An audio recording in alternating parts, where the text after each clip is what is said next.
We can improve our Google Ads in 2026 is to consistently have the mindset of we need to be testing all the time, trying different things with our Google Ads. So the focus of today's video is going to be on a study that I came across about 4 weeks ago.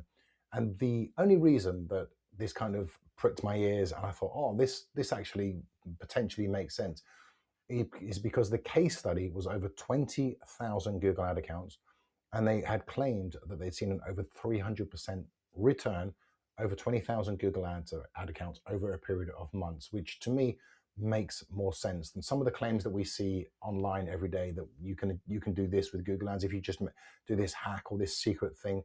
With Google, it's never anything that is going to be a hack or anything based off of that kind of the secret formula. What it is doing the fundamentals correctly. And if we can have that mindset of curiosity like we used to when we were kids, rather than we've got to do something a certain way, the algorithm is changing consistently. So we need to be adaptable. We need to understand that potentially we're getting some good results, but could we potentially improve what we're doing? And we can do that through testing and having an open mind. I see two types of advertiser with Google. You've got the first, which is going to be the initial. They're kind of starting out with Google, not really sure what to do. So they may be watching videos, wanting to improve their Google Ads. And then the flip side to that, or potentially the downside can be, is if you're a seasoned pro, then you're stuck in your ways. You're not going to be open to testing different things.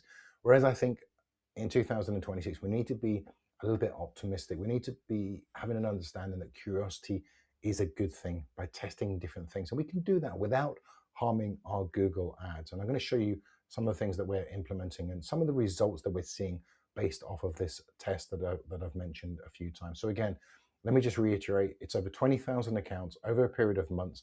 We've seen an average return on ad spend of over 300, I think it was 312%. So again, figures make sense to me. 20,000 accounts, that type of return, potentially I know that can happen because I can achieve that by doing what I do, but I'm always open to new suggestions, new ideas, and we have to have that kind of hat of curiosity to really want to improve our Google Ads. So let's jump in to a screen share. I want to show you some of the results that we've managed to generate for some of our clients based on this split test, and then I want to show you the actual test. And it's very, very simple. It's not some secret hack that everyone might suggest.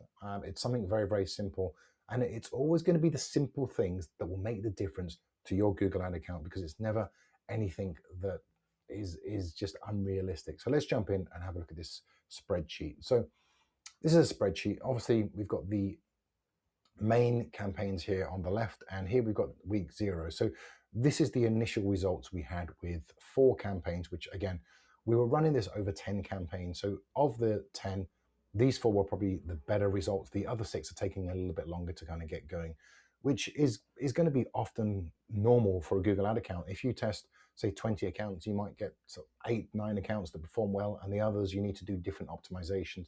So I don't think that this is some sort of magic wand where you can just implement this strategy. But because we've added just this change into 10 accounts, of the 10, we've seen these 4 particularly starting to move, and 2 in particular have really started to shift in the right direction. Then it doesn't cost you anything to implement this strategy. All it does is just a little bit of time to spend working on your Google Ad account. So let's jump into this screen share.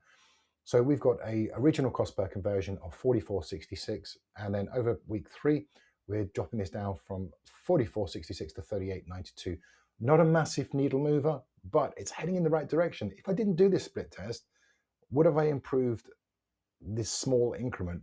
Potentially, potentially not. But I know that this test, if I then get a good sample study, then I know exactly if it's going to work over a number of campaigns. Let's jump into the second campaign. Cost per conversion, we started with 83.94, and we're coming now to 64.40 week 3. These are pretty good results. We're getting momentum going for these campaigns. Remember, it's not about week 3. It's about seeing improvement on a weekly basis and then looking at 30, 60 days worth of data.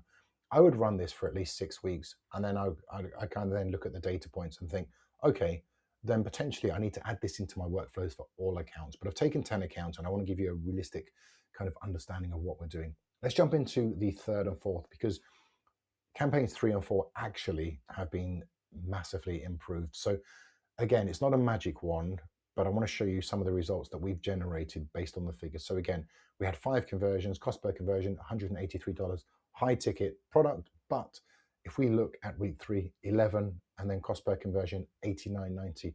Massive improvement here, guys. Nothing complicated. When I show you what I've done, you'll be like, really, is that it? It's like, yeah, absolutely. That's it. We need to have that curiosity mindset.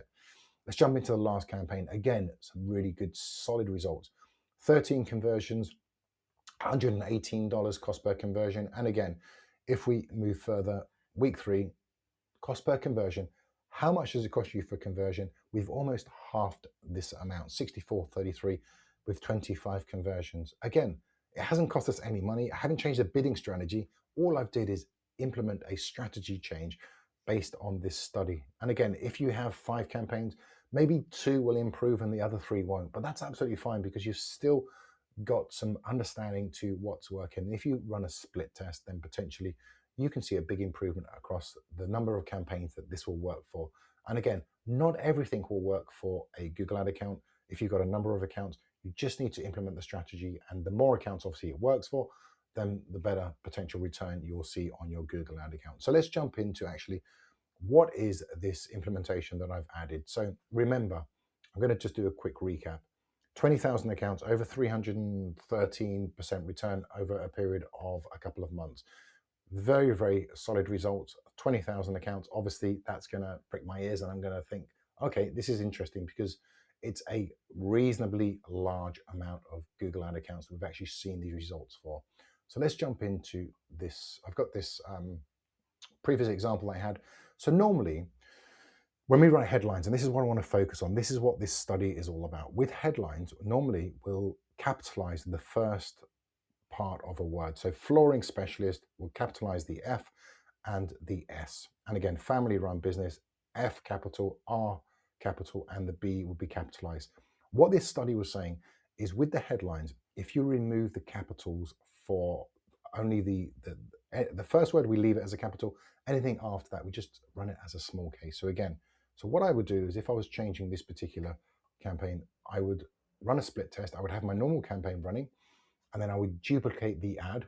And then once we've duplicated the ad, because then we have a split test running with two ads in one ad group, I would come in here, and again, all I would do was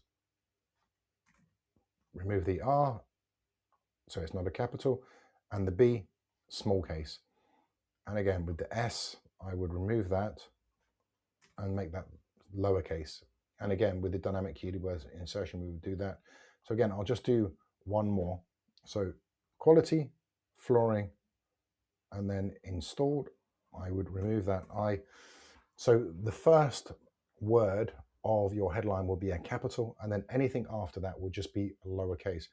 And I've often thought about this. I started to do this a while back, seen a bit of mixed results. And I think what it is when somebody reads a headline, it's going to be more natural for them to look at a headline that isn't a capital. The idea is that we make the headlines and descriptions stand out. But with headlines in particular, which is what I focus on, is by making just the initial part of the sentence a capital and the rest a small case, it just may appeal to more diverse kind of people that are seeing your headlines and descriptions for your Google ads. So this is the test that we ran about 3.5 weeks ago. And these are the results that we're seeing by making this simple implementation. Now, how do I know that this test is the only reason that these ads are increasing their, decreasing their cost per conversion, getting better results, better click-through rates, and all the metrics that then follow? Because this is the only test that I've done. So I took the ad, I duplicated that ad. So we had 2 ads running. And then what we're seeing is that the money, the cost per conversion and the metrics are going to the second ad, which has this particular layout. So capital, and then every other word is lowercase. So again, a very simple case study to do, but Google is not complicated. We just have to know that the metrics that we're running make sense. We don't need these complicated strategies that everyone's trying to achieve or prove because they want to be significant or they want to be different from everybody else. They found a system. Stay away from systems. We just need to do the basics right. And with Google, we need to know the platform, how it works, and then extract the best information based on the platform. So this is one of the ways that I'm consistently testing different things. I don't know everything. I know a good amount of information. around Google, how it works through my optimizations, through the accounts that I run. But I'm always open to case studies in which I'm seeing some fantastic results. And again, we're starting to see that results coming into my Google Ad account. So if that's something of interest and you want me to look at your Google Ad accounts, again, I can happily jump in. We can look at ways that potentially we can improve your ads. There's always ways that we can improve Google Ads. It's just a matter of how we interpret that data. And then from there, we can definitely look at optimizing your Google Ads. It's something that I offer for free.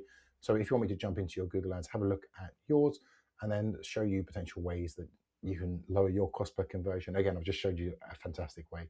So if you want more information, click on the link below and we'll speak to you guys soon.